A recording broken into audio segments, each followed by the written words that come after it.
So hello students, welcome to my channel CS with Harsh. मेरा नाम है हर्ष प्रसाद और आप मुझे हर्ष भैया बुला सकते हैं. So today is lecture number 4 of NCERT Exercise Solutions series. So आज हम chapter number 1 that is computer system उसके question number 2 की बात करेंगे. So previous lectures में हम लोग chapter number 1 के question 1 और उसके solutions के बारे में देख चुके हैं. So now we will be moving to question number 2, that is how does the computer understand a program written in high level language. Okay, so I've simply said that high level language में लिखे हुए programme को आपका computer after all समझता कैसे. सो इसका simple सा answer ये है that a computer understands a program written in high level language through the use of a language translator. Sorry थोड़ा गलत बन गया बट इतना समझना पड़ेगा हमें बेसिक दैट एक हाई लेवल लैंग्वेज को कन्वर्ट करना पड़ता है through language translator so that computers high level language को समझ सकें. ठीक है. सो पहला क्वेश्चन हम लोगों के दिमाग में ये आएगा कि sir after all high level language है क्या. आंसर ये लैंग्वेज ट्रांसलेटर क्या होता है. So these are very basic questions जो आपके दिमाग में आ रहे होंगे. काफ़ी लोगों को पता भी होगा, मुझे नहीं पता, मुझे नहीं पता भी है. ठीक है, उनके लिए मैं बता देता हूँ. सो बेसिकली तुम्हें हाई लेवल लैंग्वेज और लैंग्वेज ट्रांसलेटर समझने से पहले ये समझना होगा दैट की ह्यूमन और कंप्यूटर को ऑब्वियस सी बात है हमने पिछले चैप्टर में पिछले लेक्चर्स में डिस्कस किया था that they have to interact. Okay, so that in order to get a desired output on a given input. ठीक, ये तो हमने पिछले लेक्चर में समझ लिया था. now the problem arise that जो हमारा ह्यूमन है यानी कि जो हम लोग हैं, हम लोगों को कोई और लैंग्वेज समझ आती है. ठीक है, you understand ABC and all numbers 1 2 3, but जो आपका कंप्यूटर या फिर जो आपका सिस्टम है that understands a different language. ठीक है. So what is that different language? That is obviously your machine language. ठीक है. And जो हम ये अपनी लैंग्वेज कहते हैं हमने इसे बोल दिया high level language. So now ये जो बैरियर है ना ह्यूमन और कंप्यूटर के बीच में, इस बैरियर को फिल करने के लिए हम बीच में लेके आए ट्रांसलेटर. ठीक है, स्लाइड पे चलते हैं. So to convert this high level language to low level language or you say machine code, हमें बीच में चाहिए था एक ट्रांसलेटर. ठीक. So now what exactly high level language is? So high level language आपका exactly ये होता है कि it is English like statements होती हैं जिसमें हम कुछ words और symbols का use करते हैं. Words and symbols to write down instruction by following some predefined rules, or you can say set of rules. इन्हीं predefined set of rules को हम बोलते हैं syntax. अंडरस्टैंड. तो ऑब्वियसली बात है हम लोग कुछ इंग्लिश के सिंबल्स यूज करते हैं. लाइक अगर तुमने अभी देखा हो या आगे आने वाले लेक्चर्स में जरूर देखोगे कि एक और बेसिक स्टेटमेंट होती है प्रिंट हेलो वर्ल्ड. सॉफ्टवेयर क्या है, एक इंस्ट्रक्शन है जो हमने हमारी भाषा में लिखी है that is using English words. These are few symbols जिनके अपने मतलब है. These symbols have their own meaning and these are again are English words. But the thing is machine, जो हमारी मशीन है वो ये हाई लेवल लैंग्वेज को बिल्कुल नहीं समझती, बिकॉज जो मशीन्स है वो हमारी इंस्ट्रक्शंस जीरोस एंड वंस के फॉर्म में समझती है. ठीक. तो इसी पूरे प्रोसीजर को या फिर यू कैन से इस बैरियर को तोड़ने के लिए हमें चाहिए ट्रांसलेटर। सो नाउ ट्रांसलेटर आपके एग्जैक्टली कितने टाइप्स के होते हैं, ठीक है। ट्रांसलेटर आप आमतौर में देखिए कि ट्रांसलेटर आपकी हाई लेवल लैंग्वेज को लो लेवल लैंग्वेज में कन्वर्ट करता है, बट ये आफ्टर होते कितने टाइप के। So basically there are 3 types of translators. First one is your compiler, second is your interpreter, and the third one is your assembler. now ये तीनों आफ्टर ऑल होते क्या है, ये हम एक एक करके देखते हैं, ठीक है। सो बेसिकली जो आपका कंपाइलर है वो क्या करता है, वो एंटायर कोड को लेता है। ये एक काम करता हूँ, रीस्लेट ले लेता हूँ। हाँ, तो आपका जो कंपाइलर है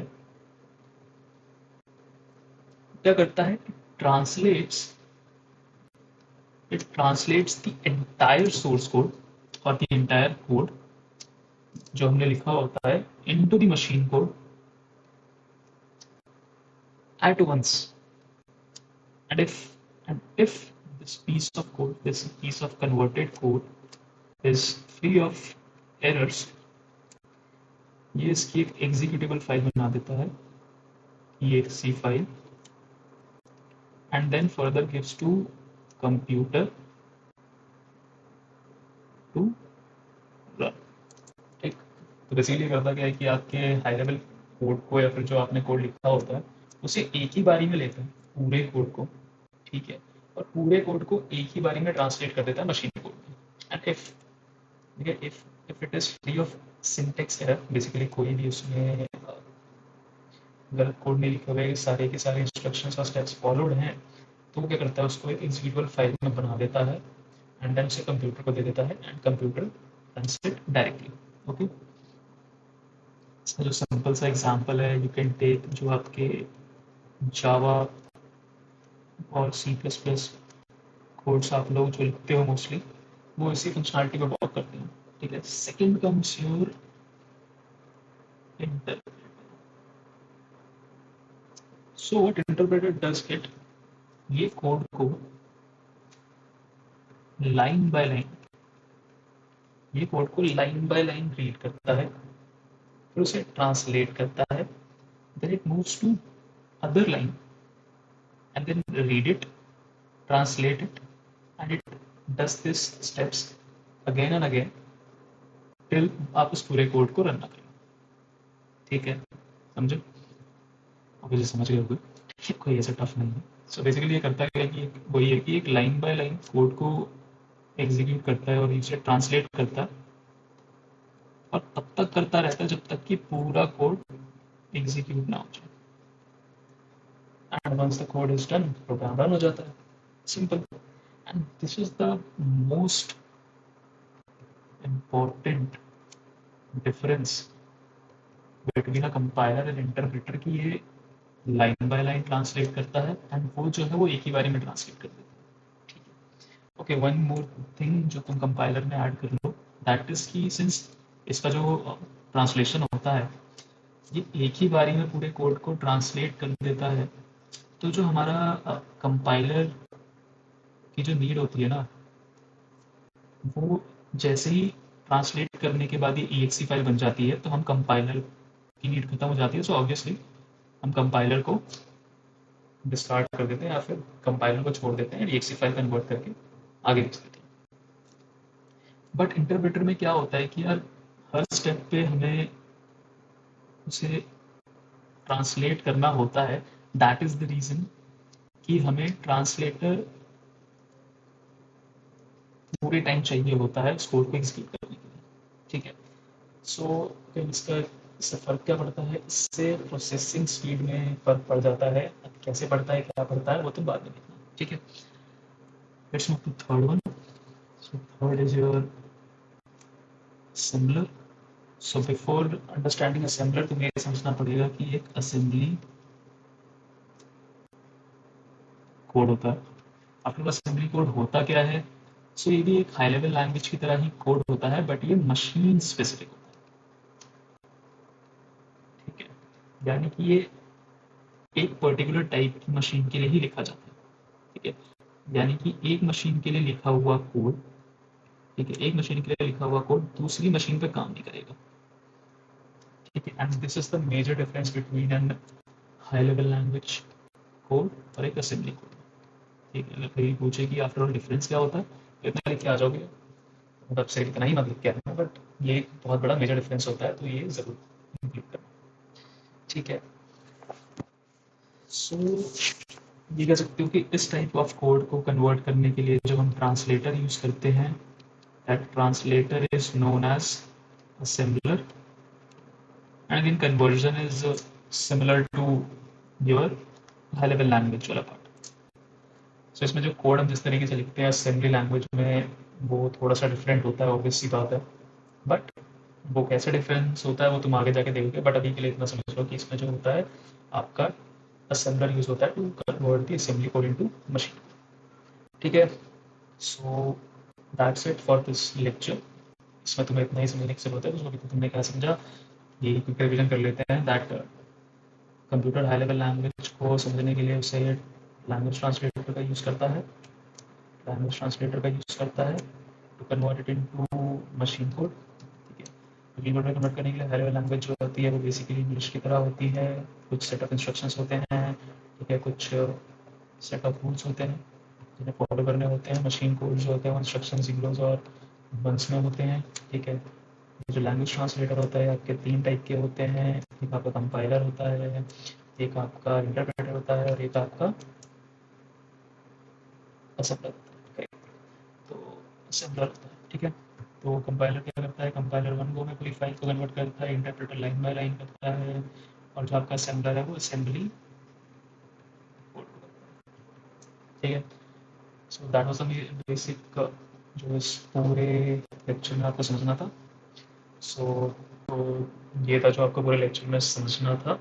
so thank you guys for watching this video. अगर आपको ये वीडियो पसंद आई हो तो प्लीज़ लाइक कर देना, कमेंट कर देना एंड सब्सक्राइब ज़रूर कर देना चैनल को। अगर कोई चीज़ समझ ना आई हो तो कमेंट में ज़रूर लिख देना, ठीक है। Sorry for the hand writing है थोड़ी सी बुरी है, I am working on it, धीरे धीरे सुधार लूँगा, ठीक है। So do share this videos with your friends, क्योंकि अच्छी चीज़ें ज़रूर बांटनी चाहिए।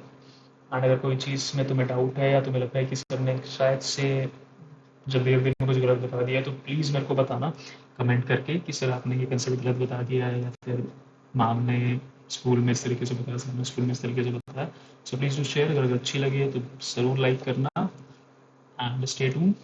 नेक्स्ट लेक्चर में हम देखेंगे क्वेश्चन नंबर 3 और उससे रिलेटेड जितने भी इंपॉर्टेंट फैक्ट्स, ठीक है। सो तब तक के लिए ख्याल रखो अपना, मिलते हैं अगले लेक्चर में, बाय बाय।